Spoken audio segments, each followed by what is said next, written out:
15 তারিখ বিকাশ ভবন অভিযানের ঘটনায় ইন্দ্রজিৎ মণ্ডল সহ সুদীপ কোনারকে তলব করা হয় বিধাননগর উত্তর থানায়। আজ 10:25 নাগাদ বিধাননগর নর্থ থানায় প্রবেশ করলেন ইন্দ্রজিৎ। বিকাশ ভবন অভিযানের ঘটনার দিন তিনি সেখানে উপস্থিত থাকায় তাকে একাধিক ধারায় মামলা দেওয়া হয়েছে। বিধাননগর নর্থ থানায় তলব করা হয়েছে। আন্দোলন ভাঙার জন্য একাধিক ধারায় মামলা দেওয়া হলো তাদের। আন্দোলন দমানো যাবে না জানান ইন্দ্রনীল। যতই মামলা দেওয়া হোক চাকরি হারা যোগ্য শিক্ষকদের আন্দোলনের পাশে দাঁড়াবেন আগামী দিনেও সাফ বার্তা দেন তিনি। যেভাবে সহযোগিতার কথা বলেছেন আমরা সহযোগিতার হাত বাড়াবো। এই আন্দোলনটা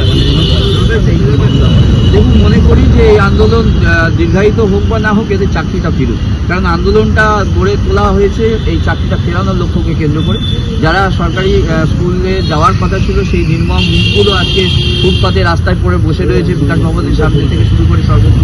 তো আমরা মনে করি যে শিক্ষক হিসাবে একজন শিক্ষক শিক্ষিকা কর্মীদের প্রতি যে অন্যায় চালিয়ে সরকার আজকে পর্যন্ত কোনোরকম যোগ্য অযোগ্য তালিকা প্রকাশ করেনি, তো আমরা চাই সেই তালিকা প্রকাশ করে দিক বা সরকারও এদের পাশে এসে দাঁড়াক। আমরা গতকাল বিজেপি পার্টি অফিসেও গিয়েছিলাম, সেই সঙ্গে কংগ্রেসের সদর দপ্তরে গেছিলাম, মোহাম্মদ সেলিমের কাছেও আমরা গিয়েছিলাম, বৈঠক করেছি, কথাবার্তা বলেছি আলিমুদ্দিন শেখ।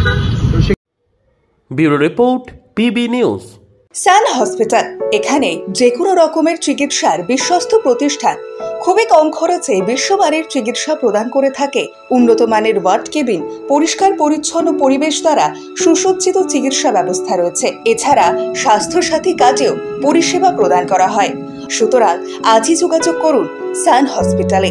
ঠিকানা জিটি রোড, ভাঙাকুঠি, বর্ধমান।